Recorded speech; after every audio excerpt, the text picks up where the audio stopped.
आज Doubtnut app download करें। Doubtnut पर अपने सभी गणित, रसायन विज्ञान, भौतिक विज्ञान और जीव विज्ञान के डाउट्स का करो सफाया। बस प्रश्न की फोटो खींचो, एक ही प्रश्न को क्रॉप करो और तुरंत वीडियो सोल्यूशन पाओ। अभी डाउनलोड करें। हेलो एवरीवन, निम्न में से सत्य कथन की पहचान कीजिए। पहला कथन है, व्यतिकरण प्रारूप में समान चौड़ाई की दीप्त व अदीप्त फ्रिंज प्राप्त होती है, जबकि विवर्तन में केंद्रीय दीप्त उच्चिष्ट की चौड़ाई अन्य उच्चिष्टों से दोगुना होता है। दूसरा कथन, दो संकीर्ण झिर्रियों से प्राप्त तरंगों के अध्यारोपण से व्यतिकरण प्रारूप प्राप्त होता है, जबकि एक झिर्री पर स्थित प्रत्येक बिंदु से आने वाली तरंग के अध्यारोपण से विवर्तन प्रारूप बनता है। और तीसरा कथन है, ए चौड़ाई की एकल झिर्री द्वारा प्राप्त व्यतिकरण प्रारूप में प्रथम रिक्त लैम्डा बटे ए कोण पर बनता है, जबकि समान कोण लैम्डा बटे ए पर ए दूरी पर स्थित दो संकीर्ण झिर्रियों द्वारा उच्चिष्ट बनता है। अभी नीचे हमको दिए हुए विकल्प, यहाँ से बताना है कि कौन कौन से कथन सत्य है, अर्थात कौन सा विकल्प हमारा सही है। तो हम पहले कथन पर आते हैं। कहता है कि व्यतिकरण प्रारूप में समान चौड़ाई की दीप्त व अदीप्त फ्रिंजें प्राप्त होती है, जबकि विवर्तन में केंद्रीय दीप्त उच्चिष्ट की चौड़ाई अन्य उच्चिष्टों से दोगुना होता है। तो व्यतिकरण प्रारूप में फ्रिंज की चौड़ाई बीटा बराबर मिलता है डी लैम्डा बटे ए। यहाँ लैम्डा प्रकाश का तरंगदैर्घ्य है, ए झिर्रियों के बीच की दूरी है और डी झिर्रियों से पर्दे की दूरी है। अब आप देख रहे हैं कि सबके सब नियतांक है, डी नियतांक है, लैम्डा नियतांक है, ए नियतांक है और इसलिए बीटा भी नियतांक होगा। और हमें भी पाते हैं कि चाहे हम दीप्त फ्रिंज की चौड़ाई नापें या अदीप्त फ्रिंज की, दोनों के लिए सूत्र यही है, बीटा बराबर डी लैम्डा बटे ए, अर्थात दीप्त फ्रिंज की चौड़ाई डी लैम्डा बटे ए, अदीप्त फ्रिंज की चौड़ाई डी लैम्डा बटे ए, अर्थात दोनों की चौड़ाइयां बराबर होती है और जितने भी फ्रिंजें बनती है सब समान चौड़ाई के बनते हैं। किंतु विवर्तन प्रारूप में जो एकल झिर्री के द्वारा हमको विवर्तन प्रारूप मिलता है, उसमें केंद्रीय फ्रिंज की कोणीय चौड़ाई बराबर मिलता है 2 लैम्डा बटे ए और अन्य उच्चिष्ट जिनको हम द्वितीयक उच्चिष्ट कहते हैं की कोणीय चौड़ाई बराबर मिलता है लैम्डा बटा ए, अर्थात केंद्रीय फ्रिंज की चौड़ाई अन्य फ्रिंजों से दोगुना होता है। तो केंद्रीय दीप्त उच्चिष्ट की चौड़ाई अन्य उच्चिष्टों से दोगुनी होती है, ये तो बिल्कुल सही है और इसलिए कथन एक यहाँ पर सत्य है। अब हम कथन 2 पे आते हैं।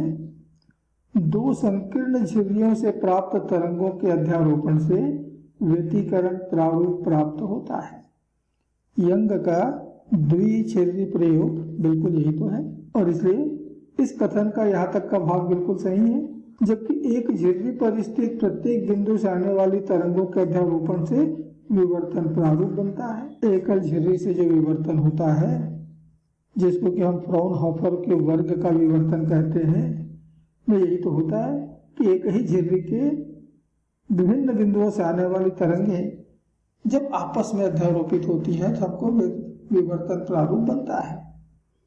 इसका अर्थ हुआ कि कथन 2 भी सही है, सत्य है। ये कथन भी यहाँ पर सत्य दिया हुआ है। अब हम तीसरे कथन पे आ रहे हैं। ए चौड़ाई के एकल झिर्री द्वारा प्राप्त व्यतिकरण प्रारूप में प्रथम रिक्त लैम्डा बटे ए कोण पर बनता है।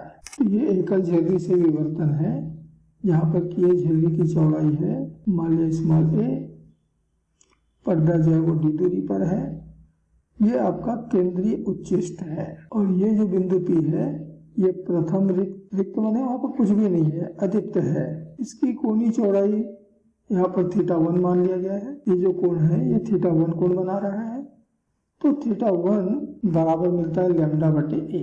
ये यंग का द्विझिर्री प्रयोग है। यहाँ पर एक झिर्री ए पर है और दूसरी झिर्री बी पर है। दोनों के बीच की दूरी हम मान रहे हैं ए है और ये आपका पर्दा जिसका ये आपका सेंट्रल पॉइंट है, केंद्रीय बिंदु, पर्दे पर किसी बिंदु की दूरी यहीं से नापी जाती है, तो हमने एक बिंदु P की दूरी बराबर यहाँ पर नाप रखा है y। तो पर्दे पर 9वें दीप्त फ्रिंज की दूरी y बराबर मिलता है ND लैम्डा बटे A, ND लैम्डा बटे A, जहाँ D झिर्रियों से पर्दे की दूरी है, लैम्डा प्रयोग में लाए गए प्रकाश का तरंगदैर्घ्य है। तो प्रथम दीप्त फ्रिंज की दूरी y1 बराबर होगा d लैम्डा बटे। मैं यहाँ पर P पर पहला दीप्त फ्रिंज मान रहा हूँ कि वो बना हुआ है, तो ये आपका दूरी हो जाएगा y1, और ये y1 दूरी हो रही है d लैम्डा बटे A के बराबर। अब इसकी कोणीय स्थिति क्या बनी, यानी कितने कोण पर ये बनेगा, ये निकालें। तो प्रथम दीप्त फ्रिंज की कोणीय स्थिति θ1 बराबर चाप बटे त्रिज्या, तो चाप का काम करेगा y1 और त्रिज्या का काम करेगा d। हम ये कोण नाप रहे हैं। ध्यान देना कि y1 बहुत छोटा है, ये कोण θ1 बहुत छोटा है, और इसलिए जो tan थीटा होगा वो लगभग थीटा के बराबर मिलेगा, और इसलिए कोण बराबर हो गया चाप, तो ये आपका चाप का काम करेगा, बटे त्रिज्या, तो ये हमारा त्रिज्या बनेगा। तो चाप हो गया y1, त्रिज्या हो गई d, तो y1 बटे d, तो y1 है d लैम्डा बटे A बटे d, तो ये d और d तो ऊपर जैसे कट गए, तो बराबर मिला लैम्डा बटे A। तो ध्यान दीजिए कि विवर्तन प्रयोग में जहां जितने कोण पर हमें रिक्त अर्थात काला फ्रिंज बनता था, दो झिर्री व्यतिकरण प्रयोग में उसी दूरी पर पर्दे के उसी बिंदु पर हमें दीप्त फ्रिंज बन रहा है, दीप्त फ्रिंज मिलता है। और इसलिए कथन 3, A चौड़ाई की एकल झिर्री द्वारा प्राप्त व्यतिकरण प्रारूप में प्रथम रिक्त अर्थात वही काला फ्रिंज लैम्डा बटे A कोण पर बनता है, जबकि समान कोण लैम्डा बटे A पर A दूरी पर स्थित दो संकीर्ण झिर्रियों द्वारा उच्चिष्ट बनता है, अर्थात दीप्त फ्रिंज बनता है। तो ये कथन भी हमारा सही हुआ। अभी हमने गणना से देखा ये भी हमारा सही कथन है, और इसलिए दिए गए विकल्पों में से विकल्प C हमारे लिए सही होगा कि 1, 2 और 3 सभी सत्य है। धन्यवाद। कक्षा 6 से 12वीं से लेकर नीट, IIT, JEE वो एडवांस के लेवल तक 1 करोड़ से ज्यादा छात्रों का भरोसा। आज ही डाउनलोड करें डाउटनेट ऐप या व्हाट्सएप करें अपने सारे डाउट्स 8400 400 400 पर।